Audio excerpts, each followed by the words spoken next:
Hello दोस्तों। सभी दोस्तों को नमस्कार। मैं अशोक। ठीक है।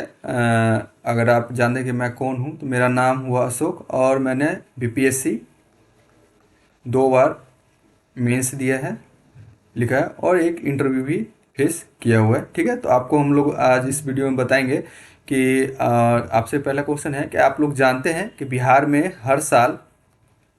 के अंदर जो है हर साल फ्लड आता है।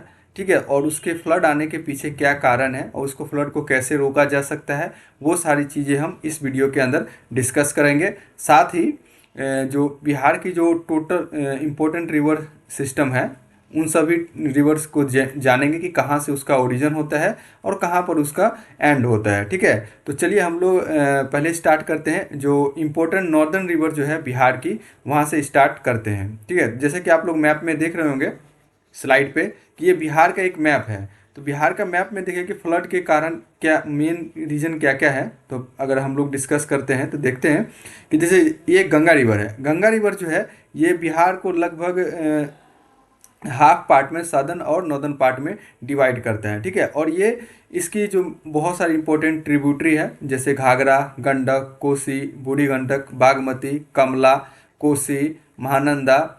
और अगर सदर्न रिवर की बात करें तो करमनासा, सोन, पुनपुन, फल्गु, क्यूल और अजेरी, ये सारे इंपॉर्टेंट रिवर है। ये जो बिहार को फीड करती है यानी ड्रेन फीड करते हैं। जो रिवर है वो फ्लड के कारण बनते हैं। इन सभी ये फ्लड के कारण क्यों बनते हैं, अगर हम इसके बिहार के स्ट्रक्चर ज्योग्राफी देखें तो ये ऊपर वाला पार्ट अगर जानिएगा तो ये नेपाल हिमालयन से घिरा हुआ है।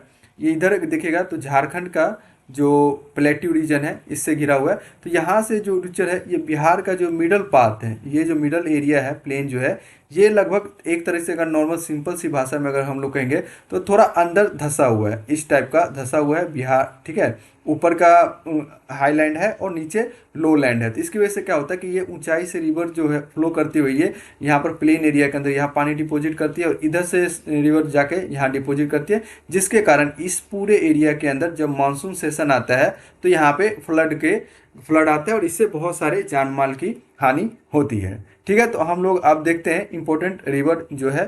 तो सबसे पहला रिवर जैसा कि हम लोग जानते हैं कि गंगा रिवर है। तो हम लोग जैसे और गंगा रिवर के हम लोग ओरिजिन की बात करें तो ये अलकनंदा और भागीरथी जब हमारे जो देव प्रयाग है यहाँ पर आके मिलती है तब जाके इसे गंगा रिवर कहा जाता है। इससे पहले जो विष्णु प्रयाग है यहाँ पर अलकनंदा और धौलीगंगा मिलती है। वहीं पर अगर हम यहाँ पिंडारी गंगा जो है आपका ये कर्णप्रयाग के पास जाके मिलती है। ठीक है। इस टाइप के क्वेश्चन पूछा जाता है जैसे कि 63rd बीपीएससी में पूछा गया था कि कहाँ पर किस एरिया पे जो भागीरथी और अलकनंदा मिलकर गंगा नदी का निर्माण करती है, तो कहाँ पर है, तो ये देवप्रयाग के अंदर है। तो ये जैसे अगर मंदाकिनी की बात करें तो मंदाकिनी रिवर जो है अलकनंदा के साथ रुद्रप्रयाग में मिलती है। ठीक है। ठीक है। इसके बाद अगर यमुना की बात करें तो ये एक मेजर ट्रिब्यूटरी है गंगा रिवर की, जो कि यूपी के अंदर यहाँ पे प्रवेश करती है और गंगा के साथ मर्ज होती है। ठीक है।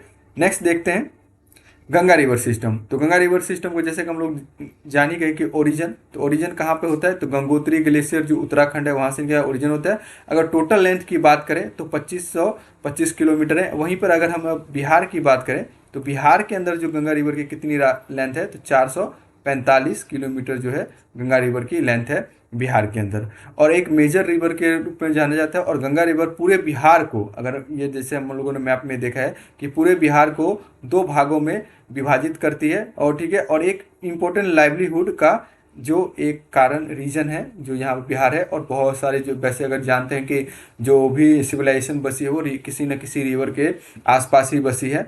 ठीक है। तो देखते हैं अब इसके इम्पोर्टेंट ट्रिब्यूटरी। तो इम्पोर्टेंट ट्रिब्यूटरी के बारे में हम लोग इसके देखते हैं। ये हमारे गंगा रिवर की जो टोटल ट्रिब्यूटरी है वो सारी, अगर हुगली और पद्मा रिवर की अगर हम लोग बात करेंगे तो ये क्या है, ये इसकी डिस्ट्रीब्यूटरी है। ट्रिब्यूटरी क्या होता है, ट्रिब्यूटरी वो होता है कि जो कि आपके जो कोई जो मेन रिवर है, मेन रिवर चैनल के अंदर पानी लाके या डिपॉजिट करती है, फीड करती है, उसे ट्रिब्यूटरी कहते हैं। और जब मेन चैनल रिवर से पानी का जो डिस्ट्रीब्यूशन करती है, डिस्ट्रीब्यूशन जो करती है उसे हम लोग डिस्ट्रीब्यूटरी के नाम से जानते हैं। तो गंगा की इंपॉर्टेंट डिस्ट्रीब्यूटरी कौन कौन सी है, तो हुगली और पद्मा। ठीक है।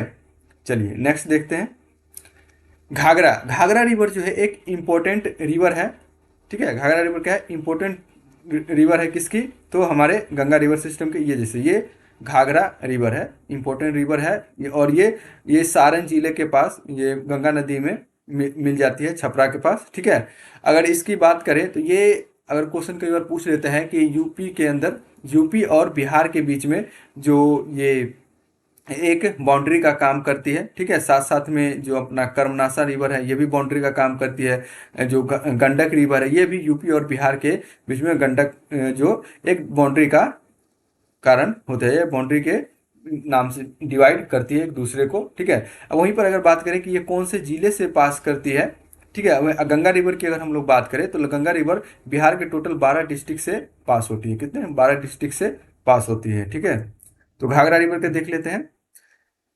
इसको क्या कहते हैं कि सरयू, इसे यूपी के अंदर सरयू रिवर के नाम से जाना जाता है, ठीक है। ये गंगा की लार्जेस्ट और सेकंड लार्जेस्ट ट्रिब्यूटरी है गंगा रिवर की। इसकी अगर टोटल लेंथ की बात करें तो 917 किलोमीटर है और ये सारण डिस्ट्रिक्ट के अंदर जो गंगा रिवर से मर्ज होती है। और बिहार के अंदर अगर बात करें तो बिहार के अंदर कहाँ से एंटर लेती है, तो सिवान जिला जो है, बिहार के सिवान जिले से ये एंटर लेती है बिहार के अंदर, ठीक है।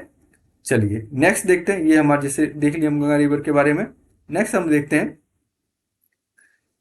गंडकी। गंडकी रिवर कहिए या गंडक रिवर कहिए, इसका जो ओरिजिन होता है नूबियन ग्लेशियर जो नेपाल हिमालय है वहाँ से इसका ओरिजिन होता है और इसे नारायणी के नाम से भी जाना जाता है। 69 बीपीएससी में पूछा गया था कि कहाँ पर है नारायणी रिवर, किसे कहा जाता है। टोटल लेंथ की अगर हम बात करेंगे तो 640 किलोमीटर की टोटल लेंथ है और गंगा रिवर से ये पहलजा घाट जो है पटना हाजीपुर के समीप जो है वहाँ पे ये मिलती है। और ये जो बिहार के अगर एंट्री की बात करें, बिहार और इंडिया के अंदर अगर एंट्री की बात करेंगे हम लोग, तो वाल्मीकि टाइगर रिजर्व जो है वेस्ट चंपारण डिस्ट्रिक्ट में वहाँ से एंटर करती है। और ये west Champaran, east Champaran, Muzaffarpur, Gopalganj, Siwan, Saran, Vaishali district से पास करते हुए गोरखपुर और जो गोरखपुर और देवरिया डिस्ट्रिक्ट जो है यूपी में वहाँ से पास करती है और गंगा को जो हाजीपुर के पास ये ज्वाइन कर लेती है, ठीक है। तो ये हमारे हो गया गंडक रिवर, क्या, गंडक रिवर। और गंडक रिवर के ऊपर बहुत सारे कैनाल हैं, जैसे कि त्रिवेणी कैनाल हो गया, ठीक है, गंडक कैनाल हो गया। ये वेस्ट चंपारण डिस्ट्रिक्ट के अंदर बना हुआ है। त्रो जो कैनाल है, ये सारे कैनाल सिस्टम जो है गंडक रिवर के ऊपर बना हुआ है। त्रिवेणी नहर भी इसी के ऊपर है, गंडक रिवर। ये गंडक रिवर जो यहाँ पे गंगा के पास, हाजीपुर के पास, ये गंगा रिवर में मर्ज हो जाती है, ठीक है। नेक्स्ट चलते हैं हम लोग बूढ़ी गंडक।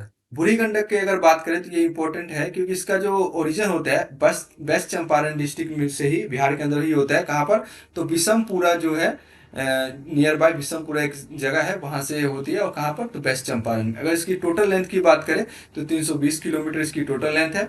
और गंगा रिवर में जो मर्ज होती है तो खगड़िया के पास ये गंगा रिवर में मर्ज हो जाती है।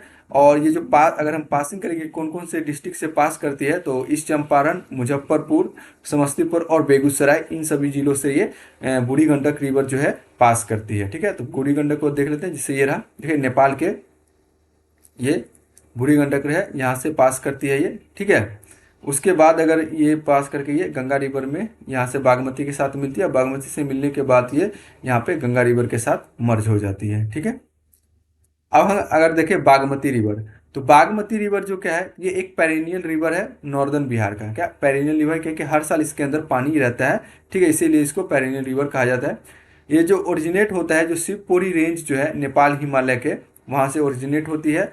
और इंडियन टेरिटरी में अगर कहें तो कहाँ से पास प्रवेश करती है, तो सीतामढ़ी जो है, सीतामढ़ी डिस्ट्रिक्ट से ये इंडिया के अंदर प्रवेश करती है। इसकी टोटल लेंथ की अगर हम बात करें तो 579 किलोमीटर इस रिवर की टोटल लेंथ, और 195 किलोमीटर जो है नेपाल के अंदर है, और 394 किलोमीटर जो है बिहार रीजन के अंदर है। और ये जो आउटफॉल यानी कि मिलती कहाँ पर है, तो बदला घाट जो खगड़िया डिस्ट्रिक्ट है वहाँ पर ये गंगा रिवर से मर्ज हो जाती है, ठीक है। नेक्स्ट देखते हैं हम लोग, ये रहा हमारी बागमती रिवर, ठीक है, ये बेगूसराय में ये यहाँ पे गंगा रिवर से मर्ज हो जाती है।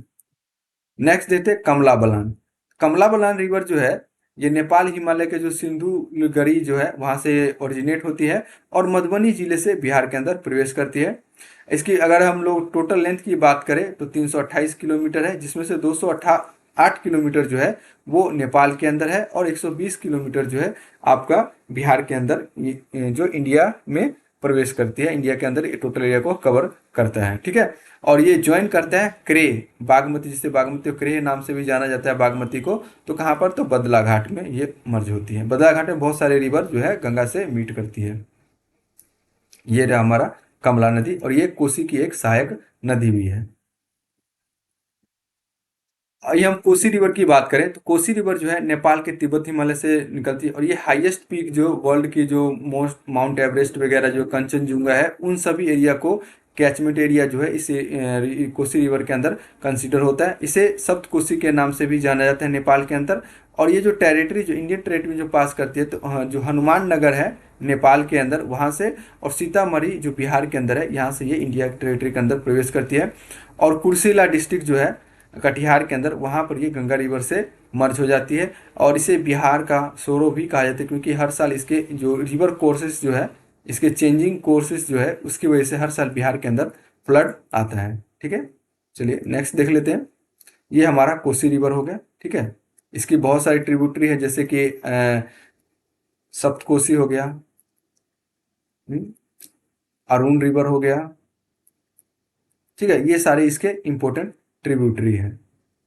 ठीक है, अब देख लेते हैं महानंदा। महानंदा रिवर जो है ये दार्जिलिंग हिमालय, जो दार्जिलिंग से जो वेस्ट बंगाल है वहाँ से ओरिजिनेट होती है। और गंगा में जो गदरिया घाट है, गदरिया घाट इंपॉर्टेंट चीज़ ये है कि यहाँ गडरिया घाट कहाँ पर है, तो ये बांग्लादेश के अंदर, कहाँ, बांग्लादेश के अंदर गंगा रिवर के साथ मर्ज होती है। इनकी टोटल लेंथ 360 किलोमीटर है। और जो बिहार के जो किशनगंज जिला है वहाँ पर ये एंटर करती है बिहार के अंदर। ये रहा हमारा महानंदा रिवर। ठीक है, और ये बिहार की नॉर्दर्न मोस्ट रिवर है, क्या, northern east sorry east eastern most river है। वहीं पर गंडकी रिवर की गंडक की अगर बात करेंगे तो वेस्टर्न मोस्ट रिवर है हमारे बिहार की। और यहाँ कर्मनासा रिवर जो है ये सदर्न ईस्ट की पार्ट रिवर हो जाएगा, और अजय रिवर जो है आपका वेस्ट का हो जाए, ईस्टर्न साउथ ईस्टर्न हो जाएगा। ठीक है, वहीं पर अब हम साउथ रिवर की बात करते हैं कि जो इंपॉर्टेंट साउथ रिवर है कौन सा है, तो करमनासा। तो करमनासा के बारे में थे मैथोलॉजी है कि इसके अंदर जो स्नान कर लेता है उसके सारे कर्म नष्ट हो जाते हैं। तो ये एक मैथोलॉजी है। चलते हैं हम लोग देखते हैं कि ओरिजिन, इसका जो ओरिजिन होता है कहाँ पर होता है, सारदोंग जो northern face of the Kaimur range, यानी कैमूर रेंज से इसका रिवर होता है। और ये यूपी, और यूपी के अंदर जो गुरबाहट को और कर्मनासा को ज्वाइन करते हैं। यूपी के अंदर जो गुरबाहट रिवर है वो कर्मनासा को ज्वाइन करती है। और ये जो मर्ज होती है गंगा के साथ कहाँ पर, चौसा नियर बक्सर, यहीं पर जो बैटल ऑफ बक्सर हुआ था, तो इसी के आसपास में हुआ था। ठीक है, उसके बाद अगर इसकी ट्रिब्यूटरी की बात करें तो दुर्गावती, गुरबाहट और चंद्रपाला रिवर जो इसके इंपॉर्टेंट ट्रिब्यूटरी है, लगभग 192 किलोमीटर है, जो 90 किलोमीटर है जो यूपी के अंदर है, और 24 किलोमीटर जो है बिहार के अंदर लाई करती है। वहीं इसकी ट्रिब्यूटरी की बात करें तो लॉर्स, कुंभा, गिजेरिया जो धर्मपति है, ये इसकी इंपॉर्टेंट ट्रिब्यूटरी है। ये हमारे कर्मनासा रिवर है, और ये बिहार और यूपी के अंदर एक बॉर्डर का काम भी करती है। ठीक है, वहीं पर अगर सोन रिवर की बात करते हैं तो सोन रिवर जो है ये कहाँ से पास करती है, तो ये अमरकंटक जो प्लेटू है मैकाल रेंज, वहाँ से इसका ओरिजिन होता है। और जो वेस्ट पटना, यानी ये लगभग जो पटना का जो दानापुर एरिया है, दानापुर एरिया के पास ये गंगा रिवर में मर्ज हो जाती है। इसकी टोटल लेंथ 784 किलोमीटर है। और ट्रिब्यूटरी रिहंद और नॉर्थ कोयल इसकी इंपॉर्टेंट ट्रिब्यूटरी है। और बिहार के अंदर जो प्रवेश करती है ये रोहतास जिला से प्रवेश करती है, क्या, रोहतास जिला से ये बिहार के अंदर प्रवेश करती है। नेक्स्ट देखते हैं पुनपुन रिवर।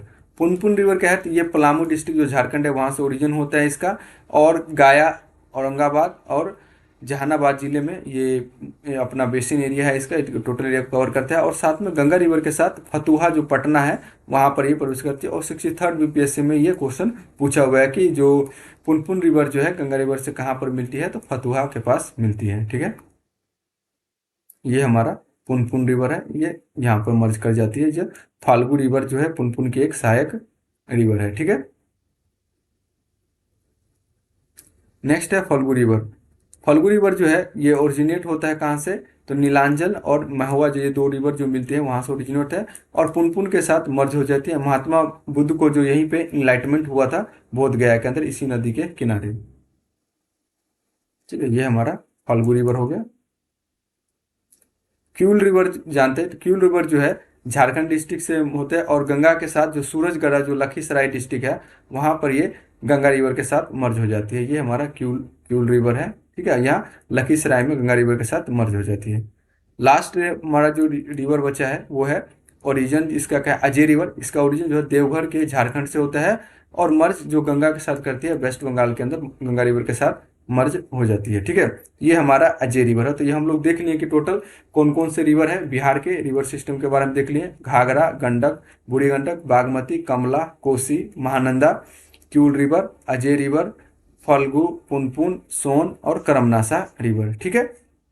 चलिए अब हम लोग देखते हैं कुछ इंपॉर्टेंट क्वेश्चन देख लेते हैं जो पूछे गए हैं। जो निम्नलिखित नगरों में अलकनंदा और भागीरथी कहाँ गंगा नदी बनाती है, कहाँ पर, तो हम लोग जैसे बताए थे कि देवप्रयाग के अंदर बनाती है, तो ये राइट आंसर इसका डी हो गया। नेक्स्ट देखते हैं, यारलुंग जम्पो नदी को किस नाम से जाना जाता है, किस नदी को जाना जाता है, तो ब्रह्मपुत्रा रिवर को जाना जाता है। ये 56 से 69 बीपीएससी में पूछा गया क्वेश्चन है। नेक्स्ट अगर बात करें तेल नदी, तेल नदी किसकी है, तो ये महानदी की ट्रिब्यूटरी है। महानदी जो उड़ीसा की एक रिवर है उसकी ट्रिब्यूटरी है ये। तो ये इसमें से राइट आंसर हो जाए उपयुक्त में से कोई नहीं, ठीक है।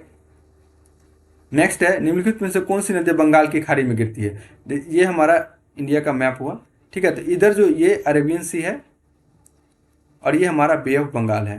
तो ये कौन कौन सी नदी है जो बंगाल की खाड़ी में गिरती है, तो गंगा, ब्रह्मपुत्रा, गोदावरी, महानदा, कृष्णा, कावेरी। ये तो राइट आंसर होगा डी, ये दोनों इसके। जैसे नर्मदा की बात करें, सोन, ताप्ती, ये जो रिवर है ये जो अरेबियन सी के अंदर बहती है, ठीक है, गिरती है, सॉरी। उसका निम्नलिखित नदी घाटी में कौन सी उपनदी है, संग उत्तरी कोयल है, ब्राकर है, दक्षिणी कोयल है। तो ये उपयुक्त में से यानी एक से ज़्यादा है कि उसकी गंगा की सहायक नदी है ये। सोन और गंगा नदी का संगम बिहार के किस जिले में होता है, तो कहाँ पर होता है, तो पटना जिले के अंदर होता है। सोन और गंगा नदी कहाँ पर मिलता है, पटना के दानापुर के पास ये मिल जाती है, ठीक है। नेक्स्ट चलते हैं, निम्न तो कौन सा शहर गंगा नदी के किनारे स्थित नहीं है, तो ये फतेहपुर, भागलपुर, कानपुर, ये सारे गंगा नदी के उत्तरकाशी जो है इसकी अगर बात करें तो ये भागीरथी रिवर के किनारे स्थित है। क्या, भागीरथी। जब ये अलकनंदा के साथ मिल जाती है देवप्रयाग में तब ये गंगा रिवर के नाम से जाना जाता है। तो ये राइट आंसर सी हो जाएगा इसका। आप देखते हैं बिहार जो हर साल डिजास्टर जो फ्लड सिचुएशन को फॉलो करता है या उसके जूझता है, तो इसके पीछे क्या कारण है उसके बारे में हम लोग जानते हैं। तो इस टाइप का अगर क्वेश्चन आता है तो हम लोग उसको कैसे डिस्कस करते हैं, तो अगर इंट्रो पूछा जाए तो इंट्रो कैसे लिख सकते हैं, जैसे कि Bihar is a one of the most disaster prone state, frequent flood और ड्रॉट यहाँ पे प्रिविलेंट रहता है। और इसके कारण क्या होता है, एनॉर्मस लॉस होते हैं प्रॉपर्टी के और इंक्लूडिंग एनिमल और इंफ्रास्ट्रक्चर डैमेज वगैरह इसके कारण, फ्लड के कारण होता है। तो इस टाइप से आप एक इंट्रोडक्शन स्टार्ट कर सकते हैं मेंस के आंसर में लिखने के लिए। टाइम का थोड़ा सा इशू है, इस वजह से थोड़ा सा स्पीड में चल रहे हैं हम लोग, ठीक है। नेक्स्ट अगर देखते हैं, ये जैसे ये बिहार के फ्लड वगैरह के हैं। नेक्स्ट चलते हैं, ये सूखे के तस्वीर है, देख लीजिए आप लोग। नेक्स्ट है कि डाटा रिगार्डिंग, तो बिहार फ्लड जो Bihar state disaster management authority जो है उन्होंने कहा है कि लगभग 73% जो टोटल बिहार का एरिया है फ्लड से वनरेबल है। लगभग 22% जो टोटल फ्लड एरिया जो पॉपुलेशन अफेक्टेड होते हैं फ्लड के कारण, तो इंडिया का लगभग 22% लोग बिहार से ही हैं। 30 से 40% जो नुकसान टोटल फ्लड के कारण जो होता है वो बिहार का कंट्रीब्यूशन लगभग 30 से 40% टोटल डैमेज के अंदर इंडिया के अंदर। और बिहार की अगर बात करें तो टोटल 38 डिस्ट्रिक्ट है, 38 डिस्ट्रिक्ट में से 28 डिस्ट्रिक्ट जो है फ्लड से वल्नरेबल है, ठीक है। ये इंपॉर्टेंट है जो हम आप मेंस के आंसर में लिख सकते हैं। अगर फ्लड के कारण अगर पूछे तो दो कारण है, नेचुरल कॉजेज और मैन मेड कॉजेज। तो नेचुरल कॉजेज में अगर हम लोग देखें तो रिवर का जो चेंजिंग कोर्स है, जैसे कोसी रिवर का है और कमला बलान की रिवर है, इसके कारण से फ्लड आते हैं, उनकी कोर्स के जो चेंज हर साल हो जाती है। हैवी रेनफॉल होता है, ये भी एक कारण है। अर्थक्वेक और लैंडस्लाइड अगर हम बात करेंगे, अर्थक्वेक तो लैंडस्लाइड जो होता है बिहार के अंदर तो ये कारण नहीं हो सकता है। अर्थक्वेक में भी हो सकता है, लेकिन लैंडस्लाइड जो होता है मेनली जो हमारा जो पहाड़ी एरिया होता है वहाँ पे ये चीज़ें देखने को मिलती है। जैसे कि अभी सिक्किम के अंदर जो एक फ्लड आया था तो वो क्या एक लैंडस्लाइड था, जहाँ पे एक लेक जो है लेक आउटब्रस्ट हुआ था, ठीक है।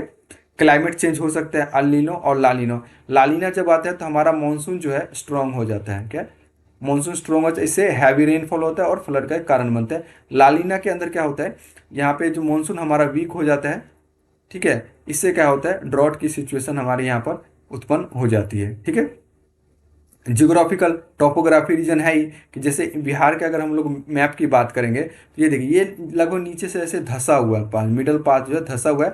इधर ये पहाड़ी रीजन, यहाँ से जो रिवर आती है, ये सारी रिवर जो बूढ़ी गंडक, ये सारे रिवर से जो कोसी वगैरह आती है, ये लार्ज अमाउंट में वाटर लेकर आती है और ये इस एरिया को पूरा फ्लड कर देती है। ठीक है, सदर्न रिवर भी कुछ फ्लड लेके आती है। ठीक है, मानसून के टाइम में। अब मैन मेड कोजेज़ की अगर हम लोग बात करें कि मैन मेड कोजेज़ क्या क्या हैं इसके, तो गार्बेज का डिस्पोजल सही से नहीं होता है, पॉपुलेशन प्रेशर तो है ही, वाटर का जो मिस मैनेजमेंट है ये हो गया, इंफ्रास्ट्रक्चर डेवलपमेंट जो हो रहे हैं, जो रिवर वगैरह को कटिंग करके वो डिफॉरेस्टेशन हो रहा है, जिससे कि सॉइल की जो कैपेसिटी है, सॉइल कैप्चरिंग कैपेसिटी जो है वो लूज हो रही है। लूज होने की वजह से जो फ्लड जो मिट्टी का कटाव होता है, मिट्टी के कटाव होने से पानी के जो स्टोरेज है वो कम हो जाते हैं और उसकी जो स्पीड है तेज़ हो जाती है, जिसकी वजह से जो फ्लड अदर एरिया में इफेक्ट हो जाता है। ठीक है, इंक्रोचमेंट हो रहा है, लेक पॉन्ड्स, यहाँ पॉन्ड्स नहीं होगा पॉन्ड होगा, कैनाल, ये इन सब का जो इंक्रोचमेंट हो रहा है, कंक्रीट रोड वगैरह बन रहा है, जिससे कि जो वाटर रिचार्ज नहीं होता, यानी एक सिंचता जो होता है तो वाटर जो है ग्राउंड लेवल तक नहीं पहुंच जाता है, वो सरफेस के ऊपर ही फ्लो करता है। और वाटर जो है ये स्टेबल नहीं रहता है, ये एक मूविंग है, डायनेमिक चीज़ है। क्या डायनेमिक है, तो ये क्या है, हमेशा फ्लो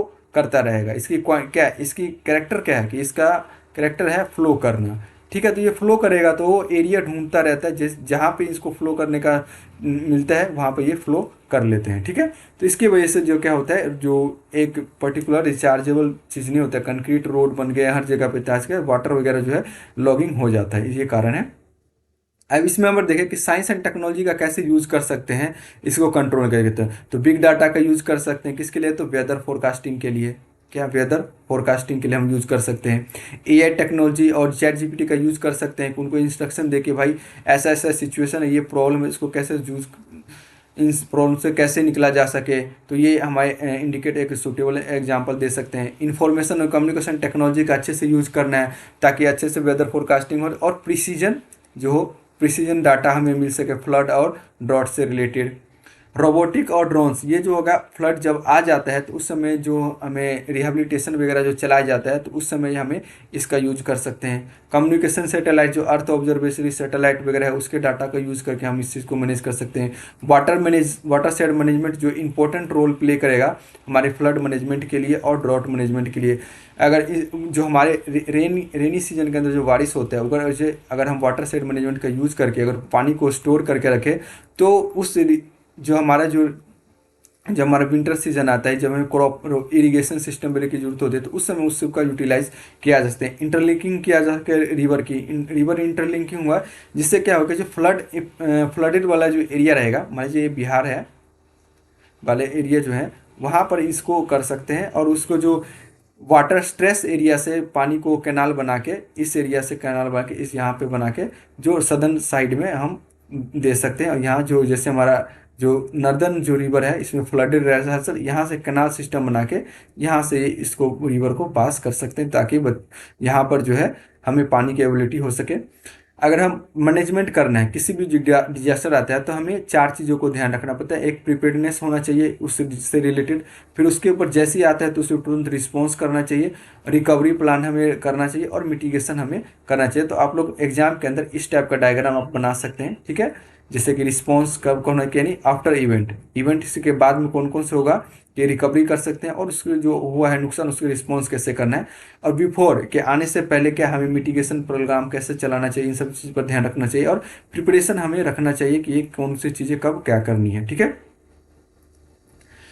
वे फॉरवर्ड अगर हम बात करें तो इफेक्ट नीड क्या है, इफेक्टिव जो ड्रेनेज सिस्टम है उसकी नीड है, गार्बेज जो सेटलमेंट है उसकी नीड है, डोजर जो अगर रिवर की जो डेप्थ है उसको इंक्रीज किया जाए, जैसे गंगा रिवर सब कोसी रिवर है इसमें बहुत सारी गाद आती है, ठीक है, सेडिमेंट आता है, तो सेडिमेंट को निकाला जा सके किसका, तो डोजर शिप का यूज करके, ताकि जो रिवर की जो डेप्थ है बढ़ जाएगी, जिससे इसमें वाटर की जो स्टोरेज है बढ़ जाएगी और ओवरफ्लो जो रिवर का रुक जाएगा, जिससे फ्लड की सिचुएशन को कंट्रोल किया जा सकेगा। ठीक है, इंटरलिंकिंग रिवर प्रोजेक्ट को अपनाना चाहिए, रिजुविनेट करना है, कौन से डिग्रेडेड पॉन्ड्स और रिजर्वायर सब है इसको रिजुविनेट करना है। ठीक है दोस्तों, चलिए अब इसका हम अगर कंक्लूजन की बात करें तो कंक्लूजन कैसे दे सकते हैं। जैसे कि हम लोग चाहते हैं कि बिहार जो है मल्टी डिजास्टर प्रोन स्टेट है, तो हमें मल्टी डिसिप्लिनरी अप्रोच भी आवश्यकता है, ताकि हम जो आने वाले जो फ्यूचर में जो भी प्रॉब्लम आ रही है अपकमिंग फ्यूचर के अंदर फ्लड और ड्रॉट से रिलेटेड, उसको हम लोग सॉल्व कर सकें। ठीक है, तो ये हमारा आज का वीडियो रहा। मिलते हैं नेक्स्ट वीडियो में। थैंक यू आप सभी लोगों को। जय हिंद। अगर आप लोग को अच्छा लगे तो आप लोग बताइएगा। जय हिंद।